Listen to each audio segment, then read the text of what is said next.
وجعل كلمة الذين كفروا السفلى وكلمة الله هي العليا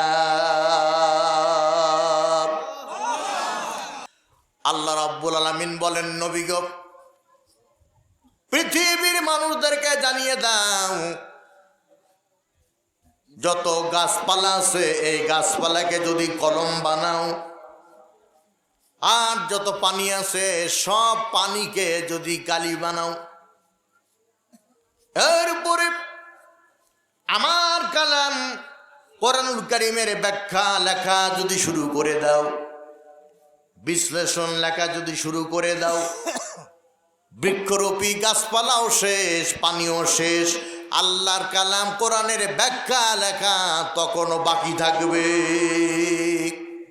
মন আমার কাঁদে রে, প্রাণ আমার কাঁদে রে, যেতে সোনার মদিনা, যেতে সোনার মদিনা।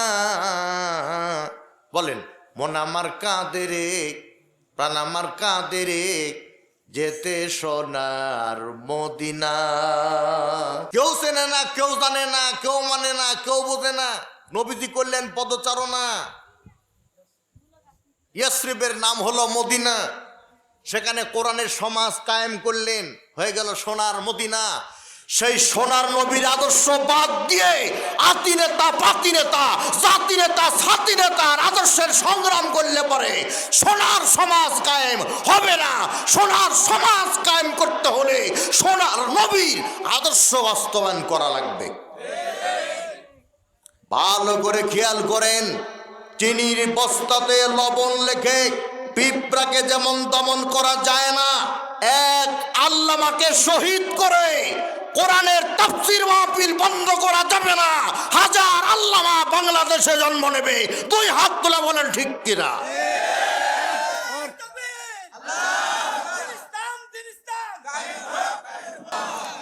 লক্ষ লক্ষ ইঁদুর যদি রাজপথে স্লোগান দেয়, জালো জালো আগুন জালো, মাঝখানে পাঁচটা বিড়াল দাঁড়িয়ে যদি ম্যাও ম্যাও করে, পাঁচটা বিড়ালের ম্যাও ম্যাও আওয়াজে লক্ষ ইঁদুর যেমন পালাবার জায়গা পাবে না, গোটা পৃথিবীতে মুসলমানদের প্রথম কিবলা বাইতুল মুকাদ্দাসকে ইসরায়েলের হায়নারা দখল করতে চায়, তাদের বিরুদ্ধে আন্দোলন করে তুলে বিশ্বের পুনে 200 কোটি মুসলমান যদি স্লোগান দেয়, পালাবার জায়গা পাবে না।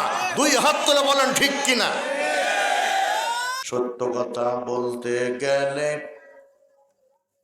যেতে হবে জেলে, এই আশঙ্কা আজি বাংলার ঘরে ঘরে। সত্য কথা বলতে গেলে যেতে হবে কারাগারে, এই আশঙ্কা আজি বিশ্বের ঘরে ঘরে। জালিম শাহের করি না ভয়, তাতে যদি মোর জীবন যায়, তাতে যদি মোর মরণ হয়। আল্লাহ রাব্বুল আলামিন বলছেন, আমিলুস সলিহাত। আমিলুস সলিহাতের ডিজিটাল তাফসীর হলো অন্যায়ের বিরুদ্ধে প্রতিবাদ। আল্লাহ বলেন, যারা ঈমান আনবে আর যারা আমলে সলে করবে, লা ইস্তাখলিফান্নাহুম ফিল আরদ, লামে তাকিদ, অবশ্যই আমি আল্লাহ তাদেরকে এই জমিনের খেলাফত দেব। আমি আল্লাহ পাক রাষ্ট্রীয় ক্ষমতা তাদের দেয়া দেব। ওয়ালাউ আন্নামা ফিল আরদি মিন শাজারাতিন আকলামু ওয়াল বাহরু ইয়ামুদ্দুহু মিন বাদিহি সাবআতু আবহুরিম মা নাফিদাত কালিমাতুল্লাহ ইন্নাল্লাহা আজিজুন হাকীম। সাবআতু আবহুরিম মা নাফিদাত কালিমাতুল্লাহ। আরো 7টা সাগরের পানি যদি নিয়ে আসো, আর সেই পানিকে কালি বানায়া আল্লাহর কালাম কোরআনের ব্যাখ্যা, বিশ্লেষণ, তাফসীর লেখার চেষ্টা যদি করো, সেই পানিও শেষ। আল্লাহর কালাম কোরআনের তাফসীর লিখা তখনও বাকি থাকবে।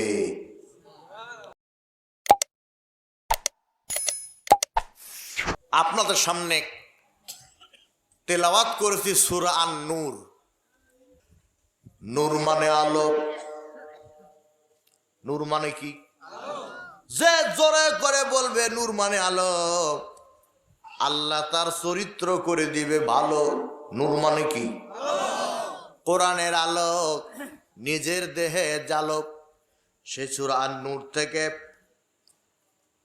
55, 56 দুইটা আয়াত তেলাওয়াত করেছি। সূরাটির ভেতরে 64টা আয়াত, 9টি রুকু। সূরাটি নাজিল হয়েছে মদিনায়। কোথায় নাজিল হয়েছে? সেই মদিনায়। কথা ঠিক আছে? এখন আসেন আল্লাহ কি বলছেন। সূরাটি নাজিল হলো কখন? সূরাটি নাজিল হলো তখন সাহাবায়ে কেরাম বলছে, হুজুর আমরা কোরআনের দাওয়াত দিব, আমরা কোরআনের প্রচার করব, আমরা কোরআনের প্রতি ঈমান আনব, আর বাতিল আমাদের উপর নির্যাতন চালাবে, নিপীড়ন চালাবে, দমন চালাবে, নিষ্পেষণ করবে। আমরা কি কোনোদিন ক্ষমতায় যাব না? আমরা কি কোনোদিন চেয়ারে বসবো না? আমরা কি কোনোদিন রাজত্ব পাবো না? আমরা কি কোনোদিন কোরআন দিয়ে সমাজ চালাবো না? নবীজি কোনো জবাবই দিলেন না। কেন দিলেন না?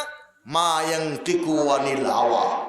নবীজি নিজের প্রবৃত্তিকে অনুসরণ করে কোনো কথা বলেন না। বলেন? বলেন না। আল্লাহর নবী চুপ করে রইলেন। কিছুক্ষণ পরে আল্লাহ রাব্বুল আলামিন সূরা নূরের 55 আর 56 নম্বর আয়াত নাযিল করে জানাই দিলেন, নবী গো ওই সাহাবীদেরকে বলে দাও, যদি তারা 5টা গুণ অর্জন করে। কয়টা গুণ?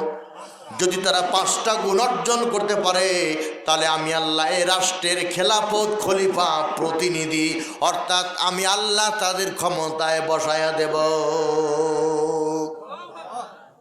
কয়টা? এখন এই 5টা গুণ আমাদের মধ্যে নাই বলে আমরা ক্ষমতায় তো নাই।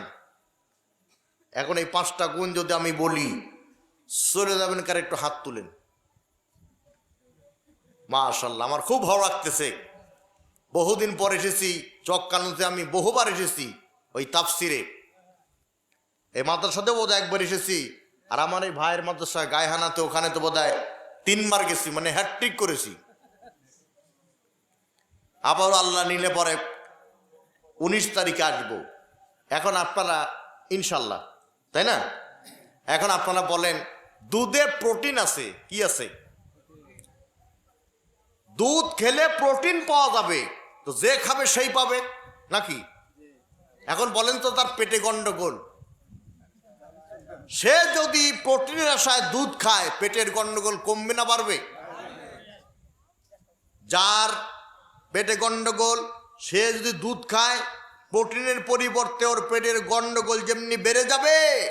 যার মস্তিষ্কে গন্ডগোল, কোরআনের হক কথা বললে পারে ওর মস্তিষ্কের আরো বিকৃতি ঘটবে। তাই বলে কোরআনের হক কথা গোপন করলে চলবে? কত ইমাম নিরপেক্ষ হয়ে গেছে। আহা, মসজিদের মেম্বারে বসে 4.5 লক্ষ মসজিদের ইমাম যদি একসাথে হক কথা বলতো, তাহলে আমার আল্লামার মৃত্যু তো পরে হলো, তাকে গ্রেপ্তার করে রাখা কঠিন হয়ে যেত। আলেমরা মনে করেছে ছেলেকে বিয়ে দিলাম, ছেলের বউ মারা গেল, মেয়েকে বিয়ে দিলাম, জামাই মারা গেল, এবারের বিপদ তো পরের উপর দিয়ে গেল। আরে এর পরের বিপদ যে তোর পরে আসবে, তখন তোকে কে বাঁচাবে? সেই পরিস্থিতি এখন বাংলাদেশে চলতেছে। আর সাকিতু আনিল হক ফাহুয়া শাইতানুল আকরাস। মসজিদে বসে সত্যের পক্ষে অকপটে যারা হক কথা বলে না, তারা বোবা শয়তান। যারা হক কথা বলে না, তাদের পেছনে একটেদা জায়েজ হবে না। একটেদা করলেও 100% নামাজ হবে না। কোনো আলেম ওলামা নিরপেক্ষ থাকতে পারে না। আলেম ওলামাকে ইসলামের পক্ষেই কথা বলতে হবে, ঠিক কিনা? কিছু আলেম বলেও, যেমন এক আলেম মসজিদের ইমাম, মসজিদের সভাপতি বলতেছে, হুজুর হুজুর আমার ছেলে মাস্টার্স পাস করেছে, আজকের জুমাতে আপনি একটু দোয়া করবেন আমার ছেলের জন্য একটা চাকরি হয়। ইমাম সাহেব বলল, আচ্ছা ঠিক আছে। ফরজ নামাজ পড়ে হাজার হাজার মুসল্লি নিয়ে ইমাম সাহেব হাত তুলে দোয়া করছে, আল্লাহ সভাপতি সাহেবের ছেলের জন্য একটা চাকরি হয় আর বেতন যেন 5,000 টাকার বেশি না হয়। সবাই আমিন বলতেছে, আর সভাপতি রাগে ক্ষোভে হাত নামে বলতেছে, ইমাম তুমি তো হুকুমের গোলাম, বেতন আমি দেব, আমার ছেলে মাস্টার্স পাস, আমার ছেলের বেতন হবে 30,000 টাকা, তুমি 5,000 টাকা কেন বললে? ইমাম বলতেছে, আমি ডাবল মাস্টার্স পাস, তাহলে পরে আমার বেতন 60,000 হওয়ার কথা, 6 মাসের বাকি কেন সেটার জবাব দেন। আছেন এরকম? হাসতেছেন, দুঃখ লাগে। এই যে চক্কানু মাদ্রাসা, মহিলা মাদ্রাসা এমপিও হওয়া খুব সহজ, কিন্তু আমার তো মনে বলতেছে এই মাদ্রাসার ছাউনি যেমন উড়ে গেছে, তেমনি বোধহয় বিনা বেতনে, বেতনের মুখ না দেখে অনেক শিক্ষক মারা গেছে। এটা আমার কিয়াসের কথা। আপনি জানেন, সুদখোর ঘুষখোর যখন মার্কেট করে নিয়ে আসে মেয়ের জন্যে, স্ত্রীর জন্যে, এই চক্কানোর হুজুর তারও মেয়ে আছে, স্ত্রী আছে, দাবি করে, কই গো আমার মার্কেট কই, আব্বা আমার বাজেট কই। তখন এই হুজুরের মনে হয় আত্মহত্যা করি, কিন্তু সে জানে আত্মহত্যা মহাপাপ, তাই সে করে না। এরপরেও তার যে ক্ষুধা, এটা জনগণ বুঝে না। কথা বলেন ঠিক কিনা? চলেন সামনে দিকে গই, আল্লাহ কি বলছেন কাল্লা গান এখন থেকে। ওয়াদাল্লাহু আল্লাযীনা আমানু মিনকুম ওয়া আমিলুস সালিহাত। আল্লাহ তাআলা বলছেন, তোমাদের মধ্যে যারা ঈমান এনেছে আর যারা আমলে সলে করেছে, ঈমান এনেছে আর আমলে সলে করেছে। এই কোরআনে ঈমান আনার কথা 89 জায়গায় আছে। কত জায়গায়? জোরে বলেন। 89 জায়গায়। কোথায় কোথায়? চলেন একটু খুঁজে বের করে নিয়ে আসি। আল্লাহ তাআলা কোরআনুল কারীম সূরা মায়েদার 90 নম্বর আয়াতে বলছেন, সূরার নাম মায়েদা, আওয়াজ দিয়ে বললেই পাবেন ফায়েদা। সূরার নাম কি? জোরে বলেন, মায়েদা।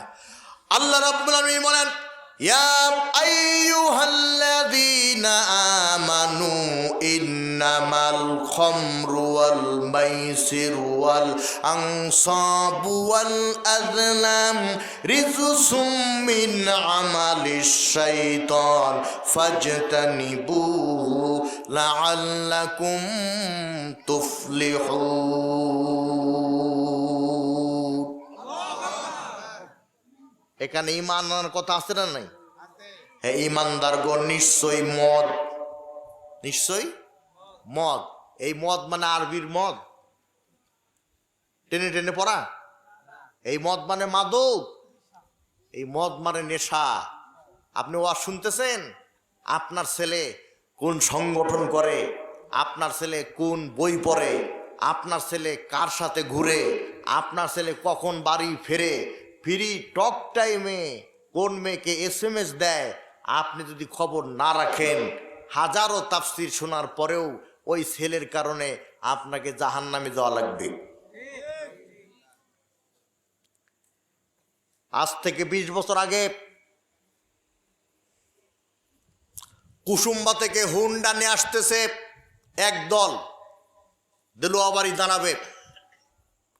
এইদিকে কেশরহাট থেকে একদল হুন্ডা নিয়ে আসতেছে, দেলোয়াবাড়ি দাঁড়াইয়া 2 গ্রুপে মারামারি করবে। এলাকার প্রধান 2 গ্রুপের 2 লিডারকে একটা করে 2টা থাপ্পড় দিত আর বলতো, সারাদিন যেন এই দেলোয়াবাড়ি তোদেরকে না দেখি, যা চলে যা, এই তোরাও চলে যা, তোদেরকে যেন না দেখি। এক থাপ্পড়ে ফুল নেটওয়ার্ক চলে আসতো। আর এখন যুবকেরা মারামারি করে, আমাদের মতো জ্ঞানী গুণী ব্যক্তিবর্গ যারা দেখেও না দোকার ভান করি, কারণ ইজ্জত রাখবে না। কথা বলেন। আগে বাবাতে চাষটলে বসতো, সেই চাষটলের আশপাশ দিয়ে আমরা যেতাম না। এখনকার ছেলেরা বাবা মাতে চাষটলে বসে থাকে, ওই চাষটলের পাশে গিয়ে বিড়ি ধরায়া ধোঁয়া দেয় বাবার দিকে। বাবা লজ্জায় বলে, বাবারে চায়ের বিল বিকাল দিব, আমি আসি। চারটা হুন্ডা আর 12 জন গুন্ডা আছে না নেই? এলাকায় ত্রাস সৃষ্টি করে দেয়। সিলেন্সার পাইপের কি জন্য খুলছে, মনে হয় আকাশ দিয়ে বিমান উড়ে যায়। এরা আমার ছেলে, আপনার ছেলে, ঠিক কিনা? ও মাইকেল জ্যাকসনের মুরিদ হয়েছে। মাইকেল জ্যাকসনের মাথার চুল ছিল বড় বড়, আপনার ছেলে মাথার চুল বড় বড় রেখেছে। রাস্তাতে হেঁটে গেলে পিছন দিক দিয়ে বোঝাই যায় না লেডিস না জন্ডিস, সামনে গেলে বোঝা যায় এ হলো আমারটাই প্যারালাইসিস। ঠিক বলেন? আল্লামা সাইদি সাহেব বলেছিলেন, ছেলে আছে 2টা, উল্লুকের মতো চুল, ভাল্লুকের মতো নখ, ওর চেহারা দেখলে পানি খাওয়া লাগে 2-3 জল। ভুল বলেছিলেন?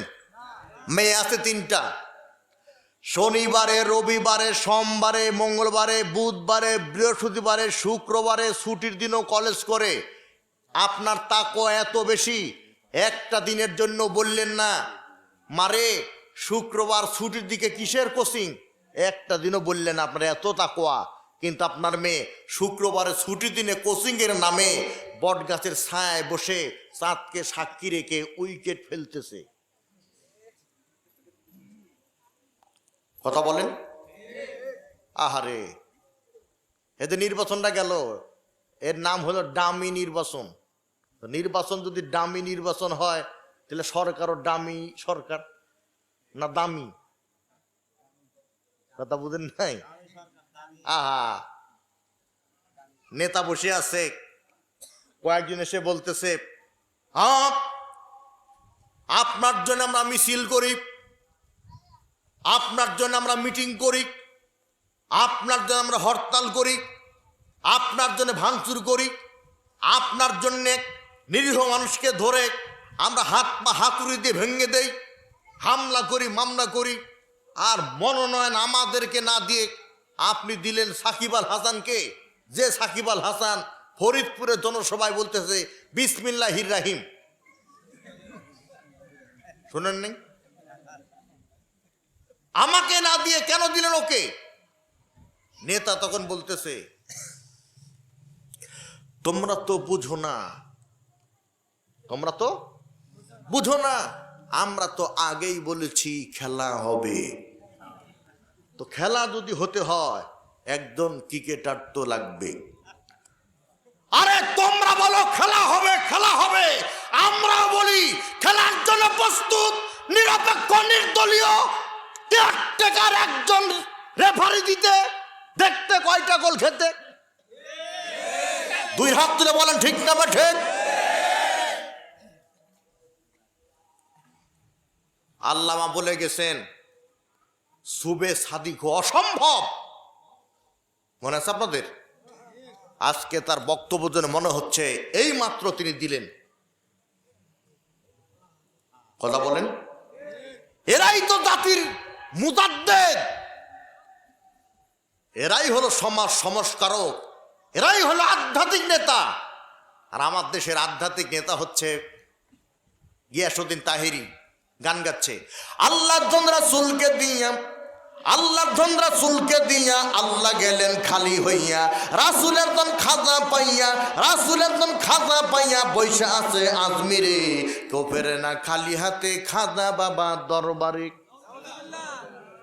এই যে রমজান মাস গেল না, আহারে মানুষ রমজান মাসে রমজানের ফজিলত শুনতে শুনতে এমন অভ্যস্ত হয়ে গেছে যে রোজা রাখে না সে ইফতারের ফজিলত জানে।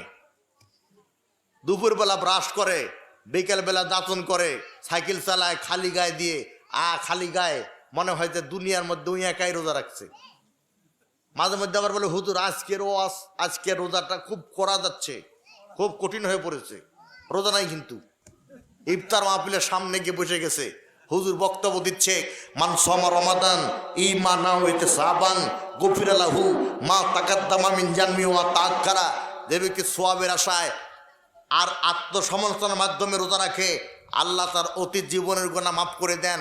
যারা রোজা রাখে তারা বলে সুবহানাল্লাহ, আর ওই বেরোজাদার বলে হুজুর হুজুর সময় হয়ে গেছে। হুজুর বলে বাবারে এখনো 2 মিনিট বাকি আছে। তখন ওই চিটার বলতেছে মুয়াজ্জিনকে বলে দেন আজান দিতে।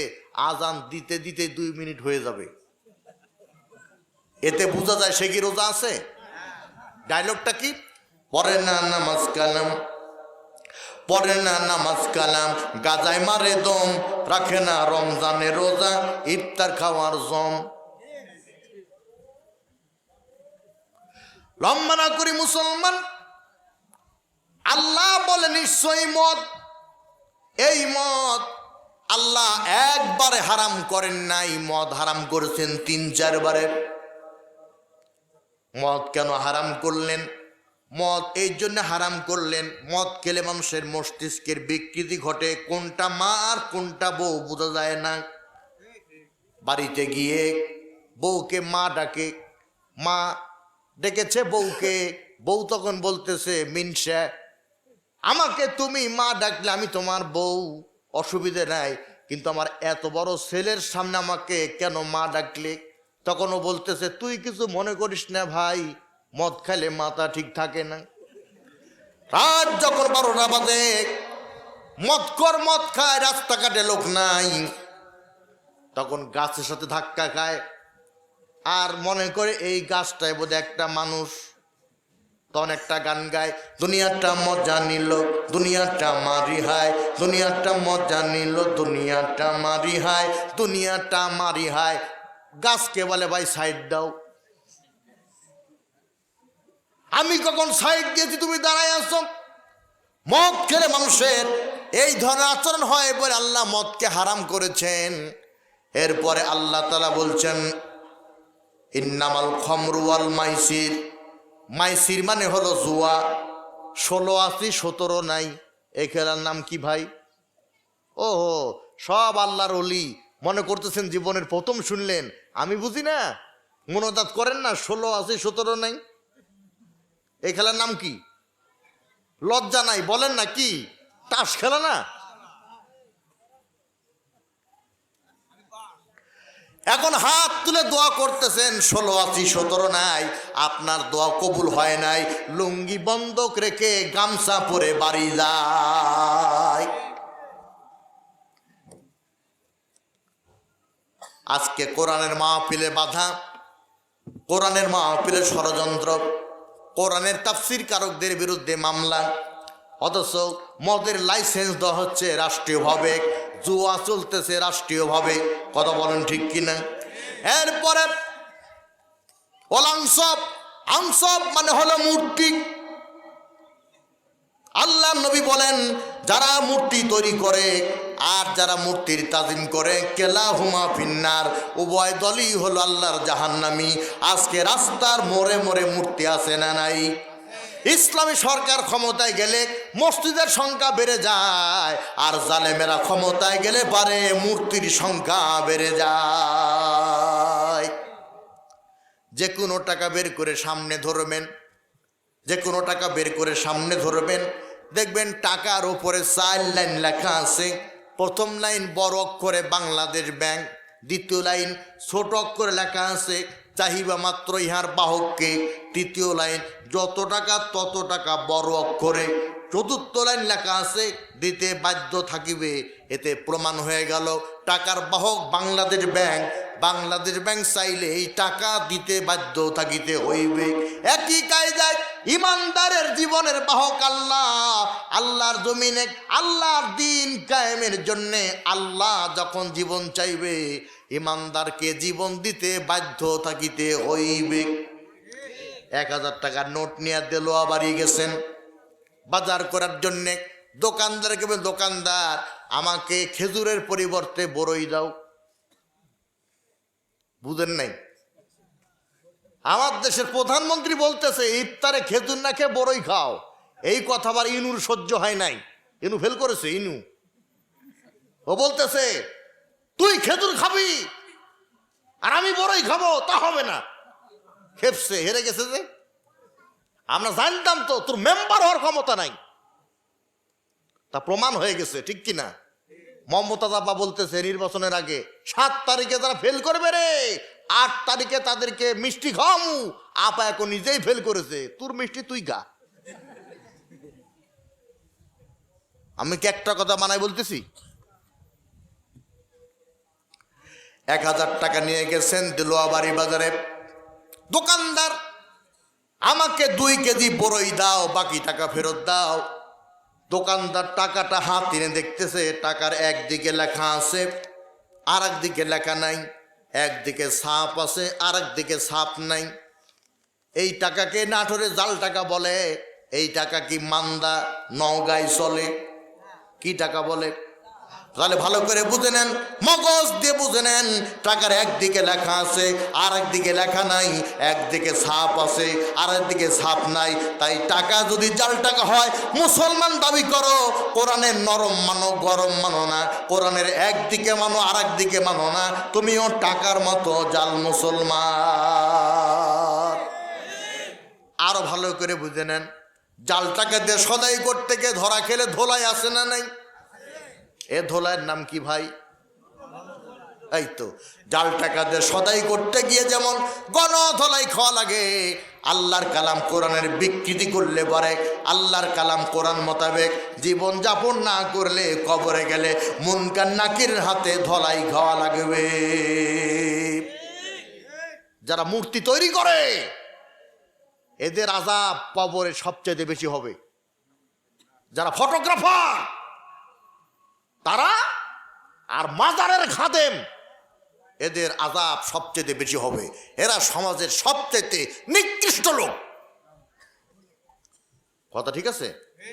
ওয়াল আজলাম, আজলাম মানে লটারি। 10 টাকায় 30 লক্ষ। মাথায় নষ্ট মামা, যদি লেগে যায় আর যদি না লাগে কিয়ামতের আগে 10 টাকা ফেরত নাই। আছে?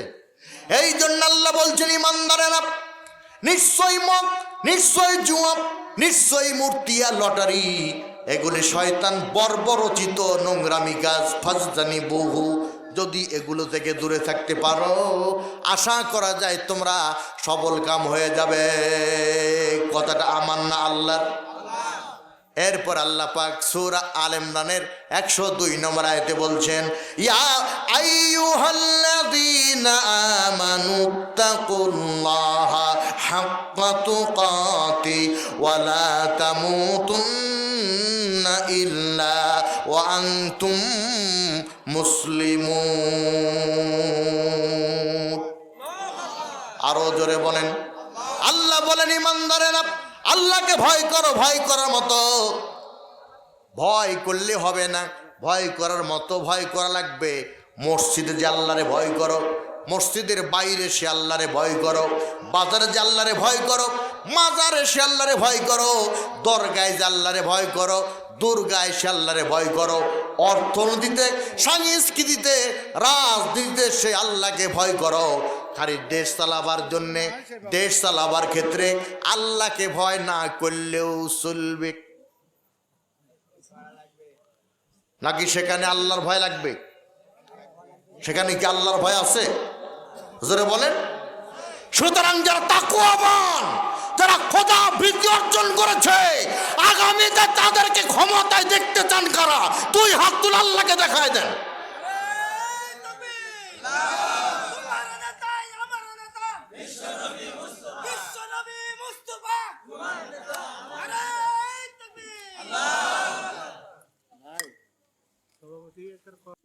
খুব ভালো করে কান লাগান। তাহলে ভয় করতে হবে জীবনে আল্লাহকে সব জায়গায়। কোন জায়গায়? সব জায়গায় ভয় করতে হবে। কিন্তু আমার দেশে ভয় দিন দিন কমতেছে না বাড়তেছে? এখন ভয় কমতেছে বুঝবেন কিভাবে? আগে মানুষ দুধের মধ্যে পানি মিশাতো, আর এখন মানুষ পানির মধ্যে দুধ মিশায়। তার মানে হলো আগে দুধের পরিমাণ বেশি ছিল, পানির পরিমাণ কম ছিল, আর বর্তমানে পানির পরিমাণই বেশি, দুধের পরিমাণ কম। এতে বোঝা যায় তাকওয়ার গোষ্ঠী নাই। যখন বিয়ের অনুষ্ঠান হয় দেখবেন গরিবেরা দাওয়াত পায় না, অথচ মরে গেলে খাটলি আগে ওই গরিবরাই ধরে। ঠিক? কাদের মাধ্যমে বিয়ে হবে? তা আবার কমিউনিটি সেন্টারে। বর আছে, বরযাত্রী আছে, কন্যাযাত্রী আছে, কিন্তু কন্যা নাই। হঠাৎ করে আকাশ থেকে ডানা কাটা পরীর মতো কন্যা এলো, কবুল বলা বাদ দিয়ে প্রাইভেট কার এর গেট খুলে প্রাইভেট কারে উঠে চলে গেল। তাহলে কবুল কখন বলল? নিশ্চয়ই কোনো পয়লা বৈশাখে অথবা 14ই ফেব্রুয়ারিতে উইকেট আগেই ফেলেছে। সকালবেলা বর কপাল ধরে বসে আছে, ভাবি বলতেছে দেবর খবর কি? বলে খবর খুব খারাপ। কেন খারাপ? বলে এই মেয়েকে আমি বিয়ে করিনি। বলো কি হয়েছেটা কি, খুলে বলো। বলতেছে একটা দেখায় আরেকটা দিছে। এ বুঝলে কেমনে? বলতেছে রাত্রে দেখলাম ক্যাটরিনা, সকাল দেখি জরিনা। ওই যে গোসল দিছে আলকাতা সব উঠে অরিজিনাল জিয়ারা বের হয়ে গেছে। কথা কোন? তাকওয়ার গোষ্ঠী নেই। আল্লাহ বলেন, ও চক্কানুবাসী, তোমরা কি মনে করতেছো আমি আল্লাহ তোমাদেরকে ক্ষমতা দিতে পারবো না? কামাস্তাখলাফাল্লাযিনা মিন ক্বাবলিহিম, তোমাদের পূর্বে যারা ক্ষমতায় ছিল তাদের ক্ষমতা, তাদের রাজত্ব আমি আল্লাহই তো দান করেছিলাম। আল্লাহ কাউকে ক্ষমতা দেয় ইজ্জত বাড়ানোর জন্যে, আবার কাউকে ক্ষমতা দেয় বেইজ্জত করার জন্যে। যে থাকে চেয়ারে সে থাকে গিয়ারে। মনেই করে না যে এই চেয়ার পরিবর্তন করা লাগতে পারে। যে যায় নৌকায় সে ভাই হনুমান। কাকে গিতে বলি ভাই, সকলে সমান। কথা কয় না? এখন আসেন আল্লাহ বলতেছেন, ওয়ালা ইউমাক্কিনান্না লাহুম দীনাহুমুল্লাযী ইরতাদা লাহুম, যখন নাকি খেলাফত তৈরি হয়ে যাবে, যখন নাকি ক্ষমতা আমি আল্লাহ দিয়ে দেব, তখন আমি আল্লাহ যে দিনটাকে চয়েস করি, আমি যে দিনটাকে পছন্দ করি, মনোনীত করি, ওই দিনটাকে আমি আল্লাহ শক্তিশালী করে দেব। এখন বলেন তো আল্লাহর কাছে সবচাইতে প্রিয় দিনের নাম কি? আরো জোরে, ইসলাম। ইন্নাদ-দীনা ইনদাল্লাহিল ইসলাম, এক নাম্বার। দুই নাম্বার, ওয়া মাইয়াবতাগি গায়রাল ইসলামি দীনান ফালাই ইউকবালা মিনহু ওয়া হুয়া ফিল আখিরাতি মিনাল খাসিরিন। এ হলো দুই। তিন নাম্বার, আল ইয়াউমা আকমালতু লাকুম দীনাকুম ওয়া আতমামতু আলাইকুম নি'মাতি ওয়া রাদিতু লাকুমুল ইসলাম দীনা। তিন জায়গার তিনটা আয়াত পড়ে দিলাম। আল্লাহ বলছেন আমার কাছে একমাত্র গ্রহণযোগ্য জীবন বিধানের নাম হচ্ছে ইসলাম। সুবহানাল্লাহ বলেন। ইসলাম লিখতে 5টা ইংরেজি অক্ষর লাগে। 1 number I, 2 number S, 3 number L, 4 number A, 5 number M. আইতে আই, এসতে সারেন্ডার, এলতে ল, এতে আল্লাহ, এমতে মুহাম্মদ। অর্থাৎ যে নিজেকে মুসলমান বলে দাবি করবে ইসলামের কাছে, অর্থাৎ আল্লাহ এবং আল্লাহ রাসূলের আইনের কাছে পরিপূর্ণ আত্মসমর্পণ করা লাগবে। আল্লাহ বলেন শুধু তাই না, ওয়ালা ইউবাদদিলান্নাহুম মিন বাদি খাউফিহিম আমনা, যখন আমি আল্লাহ আমার দিনটাকে শক্তিশালী করে দেব, তখন তোমাদের যত ভয় আছে আমি আল্লাহ সব ভয় দূর করে দেব। এখন আমাদের ভয় আছে না নাই? প্রাইভেট কার নিয়ে মাহফিলে এসেছি, কেশরহাটে কে যেন ধরে বলবে হুজুর একটু গাড়িটা থামান, গাড়িটা থামানো লাগবে। বলবে হুজুর দয়া করে গাড়ি থেকে নেমে যান, গাড়ি থেকে নামাও লাগবে। বলবে হুজুর ড্রাইভারকে বলে দেন চাবি দিতে, আর আপনি একটু মাথায় হাত দিয়ে দোয়া করে দেন যেন অ্যাক্সিডেন্ট না ঘটে। হুজুরের মনে যা আছে আছে, কিন্তু তাদের ওই অস্ত্রের আঘাতে চাবি দেওয়া লাগবে কিনা। এখন আপনি ওয়াজ শুনতেছেন, কখন যেন ভাবি ফোন দিয়ে বলে তোমাকে বললাম তুমি ওয়াজে যাও না, তুমি তো গেলে, তোমার গোয়ালের গরু নাই। এই ভয় আছে না নাই? আল্লাহ বলছেন দিন যখন কায়েম হয়ে যাবে তখন তোমাদের যত ভয় ভীতি আছে সব আমি আল্লাহ দূর করে নিরাপত্তা দিয়ে দেব। সানা থেকে হাজরামাউত পর্যন্ত একজন মহিলা হেঁটে যাবে, ওর গহনা চুরি করার জন্য কোনো চোর পাওয়া যাবে না, জেনা করার জন্য কোনো মানুষ খুঁজে পাওয়া যাবে না। রাস্তা দিয়ে একজন মহিলা রওনা দিলেন, হঠাৎ করে একজন যুবককে সামনে দেখতে পেলেন। মহিলা ওই জায়গায় হাইড্রোলিক ব্রেক করলেন। যুবক মনে মনে ভাবলেন আমাকে দেখেই বোধহয় মহিলা ভয়ে দাঁড়ায় গেল। যুবক আস্তে আস্তে কাছে গিয়ে বলল, মা রে, তোমার কি বিপদ আমাকে খুলে বলো। মেয়েটা চিন্তা করছে, যুবক যেহেতু আমাকে মা বলল, এই মা বলার কারণে এই ছেলে আমার কোনো ক্ষতি করতে পারবে না। বলে, বাবারে, আমি যাচ্ছিলাম রাস্তা দিয়ে, তোমার ভয় আমি দাঁড়ালাম, তুমি আমাকে মা বললে কেন, আর তুমি আমার সাহায্য করার জন্য আসলে কেন? এবার এই যুবক খুলে বলতেছে, এটা ইসলামী সমাজ আর আমি একজন ইসলামী কর্মী, তোমাকে নিরাপত্তা জায়গায় পৌঁছে দেওয়া এটা হলো আমার চাকরি, এটা আমার দায়িত্ব। জোরে কোন সুবহানাল্লাহ। একাকিনী রমণী নির্জন পথে যাবে, কোনজন কটু কথা কবে না, কোনজন পথে ঘাটে সম্পদের মোহে খুনার রাহাজানি হবে না। সেই দিন আর নেই বেশি দূরে, আর কিছু পথ গেলেই মিলবে।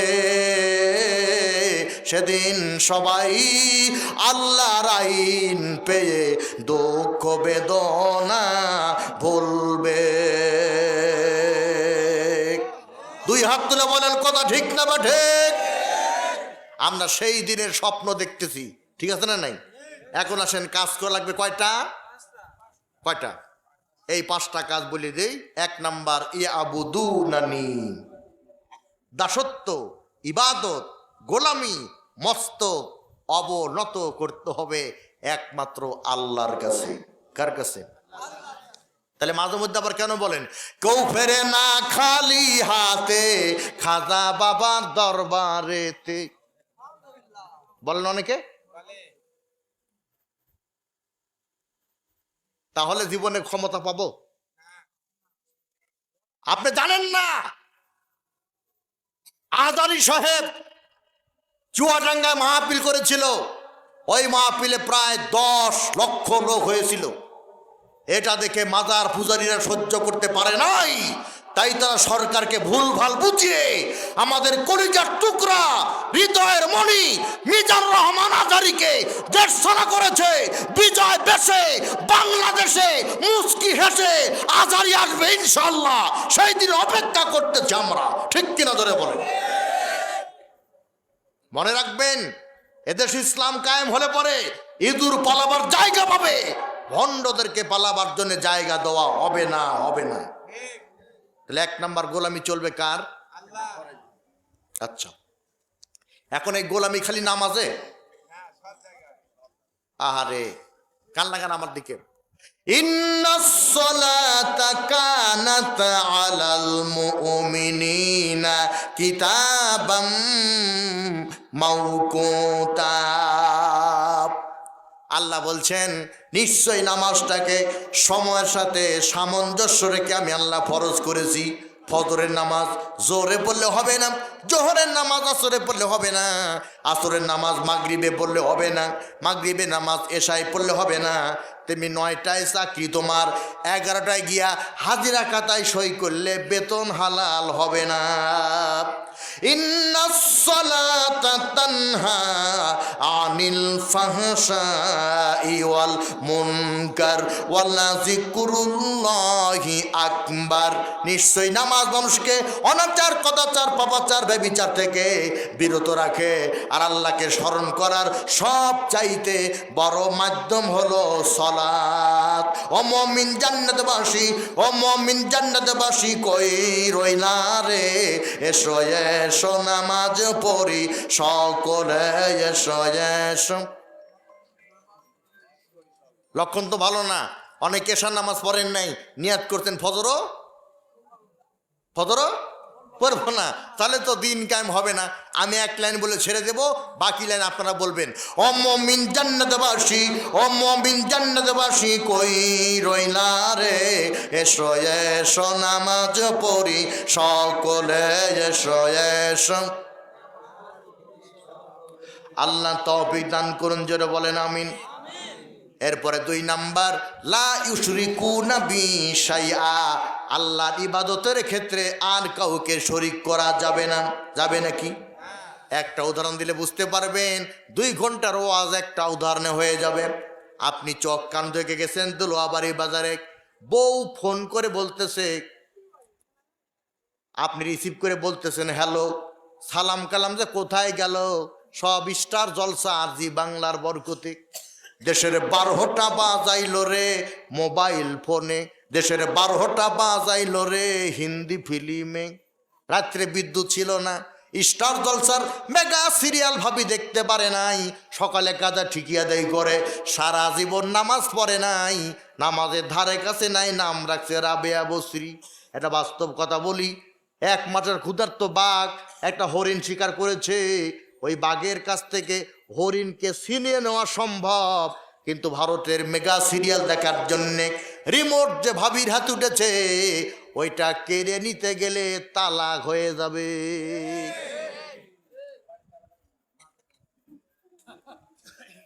ভুল বললাম? আমির হামদার কণ্ঠে বহু আগে ওয়াজ শুনেছিলাম। কোরআন দেখেন আল্লাহ কোন জায়গায় নিয়ে যায়। বিশ্বাস করেন, আমার একটা ভাইরাল ওয়াজ আছে। 2011 সালে কুষ্টিয়ার কুমারখালীর কয়াতে আমার মাহফিল। আমির হামদা আমাকে ফোন দিয়ে বললো, বড় ভাই অমুক জায়গায় আসেন, আমাকে একটু দয়া করে নিয়ে যাবেন। এর আগে ওর সাথে আমার সাক্ষাৎ হয় নাই। তা আমি অপেক্ষা করতেছি, এমন একটা সাইকেল নিয়ে আসলো, মনে হয় ব্রেক নাই। চেহারাও তো এরকম ক্ষীণ,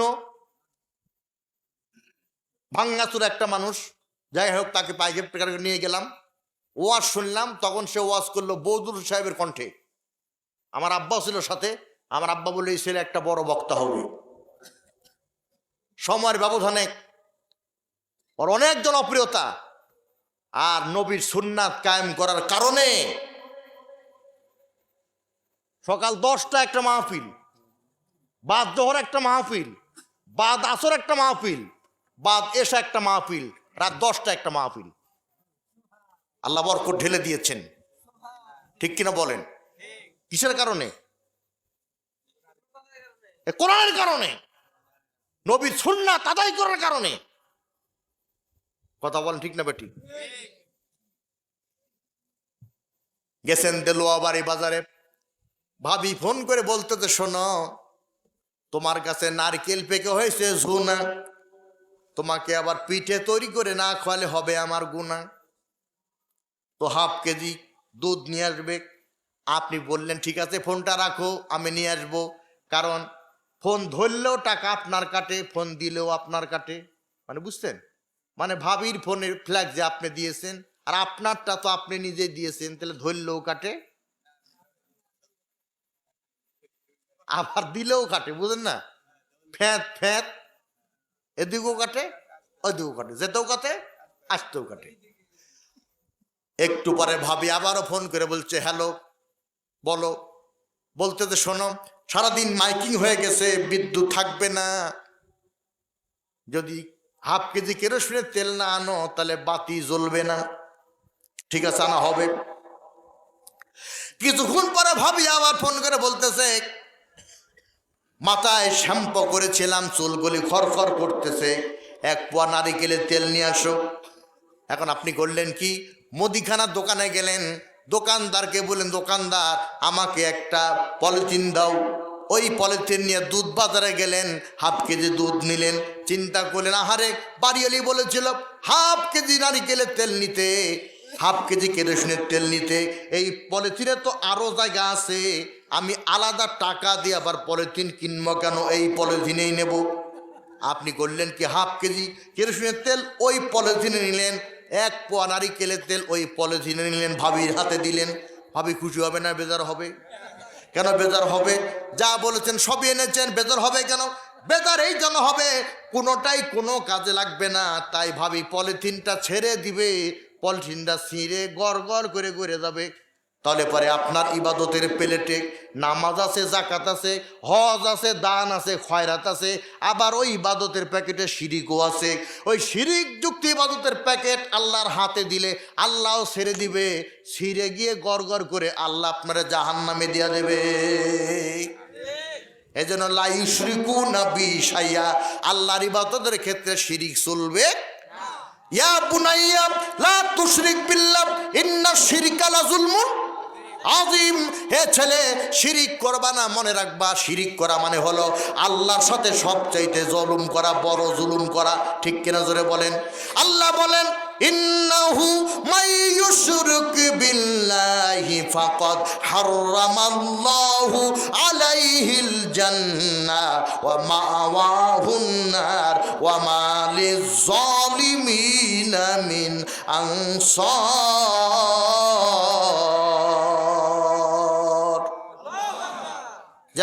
যারা শিরক করবে তাদের জন্য জান্নাত হারাম, জাহান্নাম হলো তাদের বাসস্থান। আর জাহান্নাম হচ্ছে সবচাইতে নিকৃষ্ট জায়গা। ওই জাহান্নামে তাদের কোনো সাহায্যকারী নাই। কথাটা আমার না, আল্লাহর। সূরা মায়দা আয়াত নাম্বার ৭২। কত? তাহলে পরে কয়টা কাজ করলে ক্ষমতা? কয়টা বললাম? 2টা বললাম। আল্লাহ বলছেন নবী গো, পৃথিবীর মানুষকে বলে দাও, তোমার গোলামি যদি না করে, পৃথিবীর মানুষকে বলে দাও আমি আল্লাহর গোলামি যদি না করে, আর আমি আল্লাহর গোলামির সঙ্গে যদি শিরিক করে, তাহলে পারে ওয়ামান কাফারা বাদা যালিকা ফাউলাইকা হুমুল ফাসিকুন।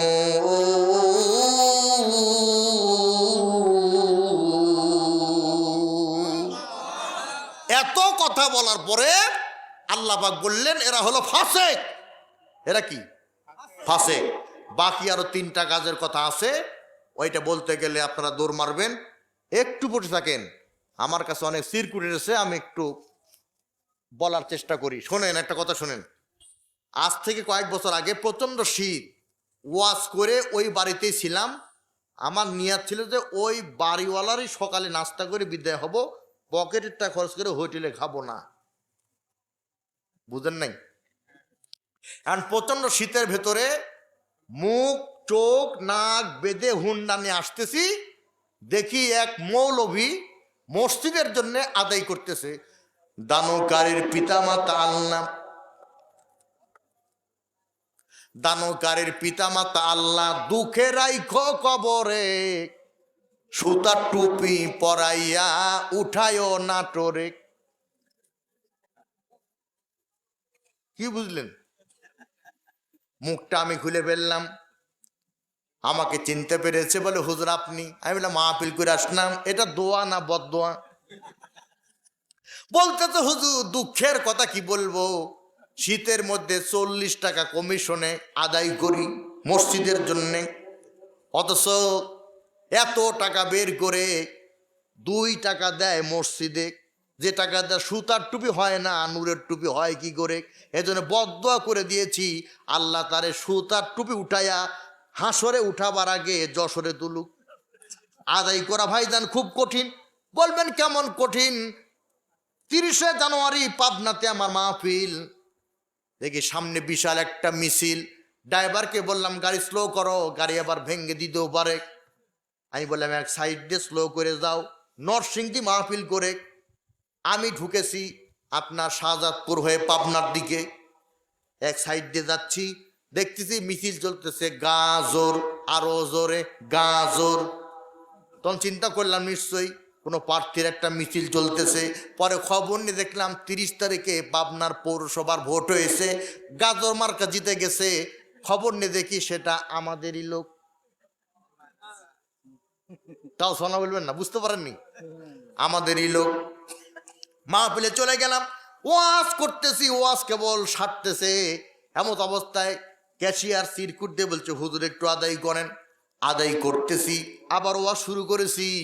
বলতেছে হুজুর এইভাবে ওয়াজ করলে হবে না, আপনার হাতে যত চিরকুট আছে সব চিরকুটগুলি পরে পরে মারহাবা না দিলে সকালবেলা এই টাকা আবার ফেরত দিতে হবে।